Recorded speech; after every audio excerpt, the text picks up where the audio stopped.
welcome back to part 2 of Basis Picks.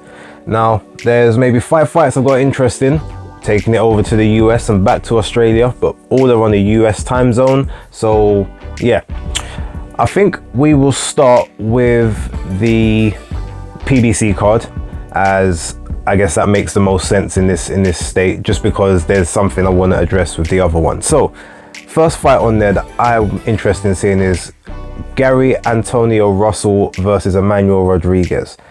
Now, I won't be able to watch it live. I will be tuned into the Sky Sports, top rank card in Australia, but I will attempt to get the stream on Sunday before I do the weekend wrap. Now, Emmanuel Rodriguez is a very class and a very crisp technician. I'm still unhappy about the way that he was screwed against Raimat Gobayo back in, what was that, 2020? No, the end of 2020, it was December 2020, I believe. Yeah, that still rubs me up the wrong way. But since then, I believe he lost again in his last fight. I can't remember who that one was. I can't remember the name of that opponent. But he seems to be right now playing the role of, the opponent. Like, he'll go in there, he'll give you the rounds, he'll be tight, he'll be compact, he'll work. But it's like he's just not getting the rub of the green. Now, with obviously Gary Antoine Russell, Gary Russell Jr., Gary Antonio Russell, they are all, sort of PBC statements. They are, foundation PBC fighters. So I do expect Antonio to win this fight. I'm going to go with a points prediction on that one, purely off the fact of the home fighter. Rodriguez doesn't seem to get the decision against the home fighters these days on the PBC. So that's just the choice I'm taking on that one. Moving up to the co-main event, we've got Caleb Plant versus, Anthony Darrell. Now, Caleb hasn't been in the ring for a year. Anthony was in the ring, I think, at the start of this year. I think he was in a match in February. So it hasn't exactly been that much more active than Caleb Plant, but he has been more active in comparison. Caleb's had some time to, I guess, recuperate, get himself back after that knockout defeat to Canelo Alvarez. Darrell had a very good knockout in his last fight. I can't remember who it was that he fought, but I remember it was a bolo uppercut that he hit him with to finish the fight. How I see this fight playing out, I do think that Anthony Darrell is going to push the pace, he's going to push the action. I feel like he's going to become like a very pressuring boxer puncher. I feel like he'll actually try and swarm Caleb Plant early to try and unsettle him, as Caleb isn't necessarily the biggest puncher at, sort of the higher world to elite levels. And I think Darrell will use that as to his advantage to, sort of try and take those rounds and try and catch Caleb with something that maybe he's not prepared for. That being said, Caleb Plant's got very good footwork. He's a very slick mover. He's got a good jab. He's got a good enough jab to basically keep Darrell behind it for the majority of the fight. He's got a decent backhand and a good 1-2 when he lines his opponent up. It's all about whether he can actually line up Darrell for those shots. But I've got a feeling that whether it's a clash of heads or Caleb actually finds a slashing shot to Darrell, he's got quite a bit of scar tissue over his eyes at the moment, and I can see him getting opened up by a cut early to mid, and I wouldn't be surprised if he gets stopped on doctor's advice, or doctor calls it off due to a clash of heads or something like that, similar to what's happened to him in the past. But outside of that, I do see that Caleb Plant will rack up enough rounds overall to make it a quite comfortable points decision. But when I say comfortable, I don't mean as in like it's not going to be a competitive bout. I just feel like he would have done enough. So I'm looking at like a 116, 112, or even like a 116, 113, where you might not be able to split them for one round, but he's probably banks about 8 of the rounds overall. But I think the first half of the fight will be more Darrell's bag. I think that's where he's going to have the most amount of success, and then I think Caleb will sort of coast some of those, win some of those, and then just coast in the second half when both guys are a little bit more tired, as I feel that's his sweet spot to manage, to sort of manage his gas tank. Now, moving on to the main event. So I saw the weigh-in. Deontay Wilder's come in at 214.5 pounds, and I think Helenius came in at 245 or 255, one of those. So yeah, Deontay Wilder's back down to what people would consider his more natural weights at this point, which definitely means that he's going to have a lot more speed. I mean, he would have had the speed advantage over Helenius anyway, but he would have even more. Will that take anything off of his punches? Probably not. But where Helenius will have to have some success in this fight if he's able to stay mid-range. He doesn't want to be playing the outside game, even though him and Wilder are the same height.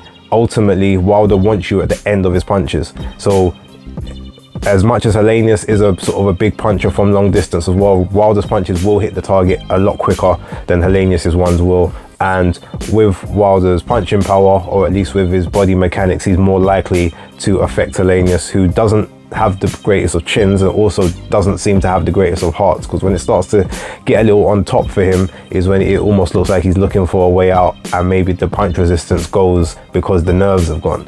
Now, the way I see the fight kind of playing that is I see that Helenius is maybe going to try and jostle him in the first couple of rounds, maybe try and take a little bit of that Tyson Fury approach.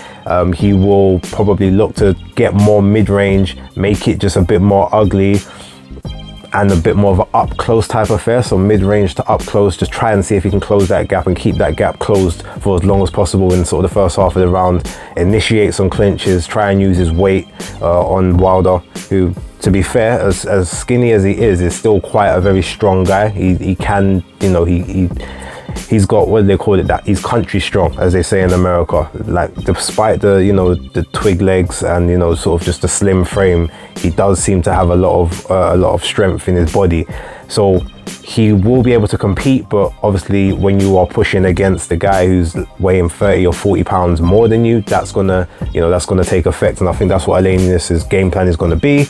So I see it sort of being like, you know, a very sort of scrappy, like up close, not much activity, but just a lot of jostling happening sort of the first part of the fight, and then going towards the second half, so rounds, like we'll talk about from rounds 5, 6, 7. I think Wilder might be able to generate some space and start letting off some shots. He might start looking to vary it up, so I can see him trying to implement the jab a bit more, looking for lead left hooks to the head and to the body. I can see him stabbing to the body like he did against Tyson Fury in their third fight. And ultimately, I do see Deontay Wilder getting a stoppage. I'm looking at around about round 6 to 7. It could be 7 to 8, but I would do think, yeah, between sort of round 6 or 7, Deontay Wilder with a KO. Helenius may go down once and get up, but then he'll definitely go down again, and on the second one, it will either be waved straight off or he will stay down for a 10 count. That's my prediction for that fight. All right, so moving on to the card in Melbourne, Australia. Devin Haney versus Kambosos, the rematch. The only fight on the undercard that's I really want to talk about is Shanika Johnson against Susie Q Ramadan. Shanika is a recent IBF world champ. She won it earlier on this year, so this would be her first defense, and she gets her first defense in front of, you know, her adopted crowd, because she was born in New Zealand, but she's Australian based. Now, Susie Q is much older than Shanika. I think there's actually 14 years age difference between them. Don't quote me on that, just because I haven't checked the fact before saying it, but I do know that there's about a good 13 to 14 years between the two. Susie's slower than Shanika, but she is game, she is tough, has a very good record, I believe. I think she's like 33-2 she's 29. She's 29-2 or 29-3 from 32 bouts, something like that. But either way, she's game. She grits it out. She is quite a sort of a aggressive fighter, sort of typical high guard, come forward, trying to throw punches, trying to offset the rhythm of her opponent, and I can see Shanika looking to pot shot her for the first couple rounds, but Shanika is very much a classic boxer puncher. She does look for hard shots, hard, heavy landing shots, and I can see her potentially just sort of making this a very comfortable night, making Susie like throw and, you know, avoid, you know, just basically just hit a move, avoid the shots, hit her with hard power shots late on, keep up the pressure. I'm not sure if she'll get a stoppage because Susie Q is game tough, but she will land some significant punches and some very significant work to a degree, and I feel like it will be a fairly comfortable night for her. I'm looking at like a 98, 92 type card.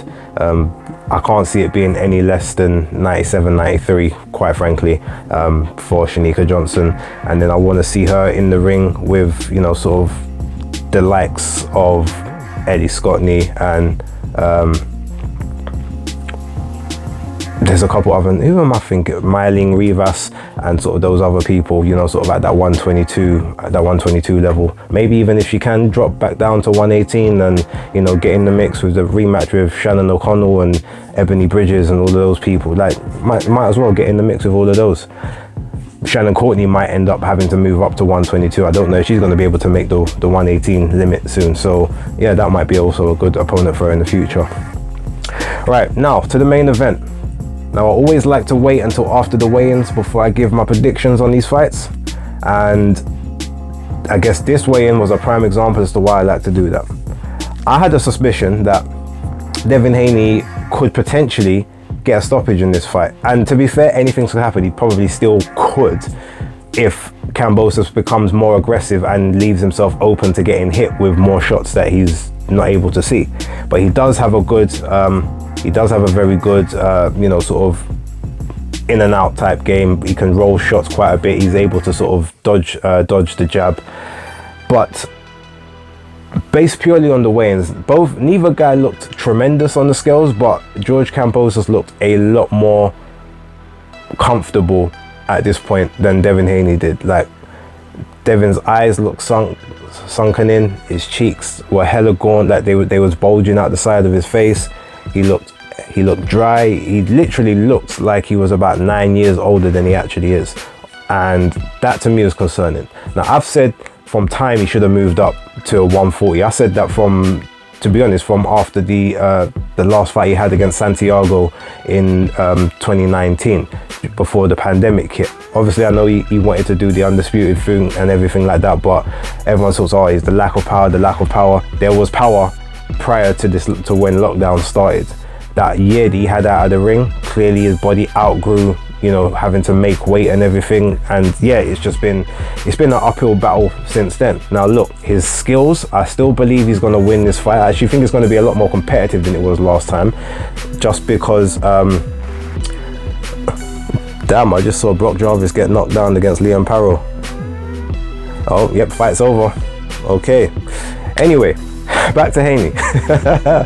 So yeah, so the way I see it pretty much is that he's gonna be on the end of the jab. He's gonna be using that spear. He's gonna be spearing Kambosos, making sure that Kambosos can't elevate on into his range. He's not going to be able to unload his counter punches and his combinations. Haney's not going to give him enough to open up with, unless the only way I can see this being a fight whereby Haney can be troubled but also land a lot more significantly than he did in the last fight is if George adapts his style from more of a, you know, like a pressuring counter puncher to literally like a swarm type fighter. Literally just get on the inside and just throw, like pop that jab out there just to distract, throw a straight, throw a left, bob, slip, weave, throw overhand lefts, overhand rights. That's literally the only way I can see him being able to win this fight, because the only way to beat someone like Devin Haney is to press him and make him work when he doesn't want to have to work. Linares had a great time with that towards the later rounds of their fight, just by making him have to work, and Haney was, you know, he was having to hold on. He was, you know, sucking in quite a bit of air at that time.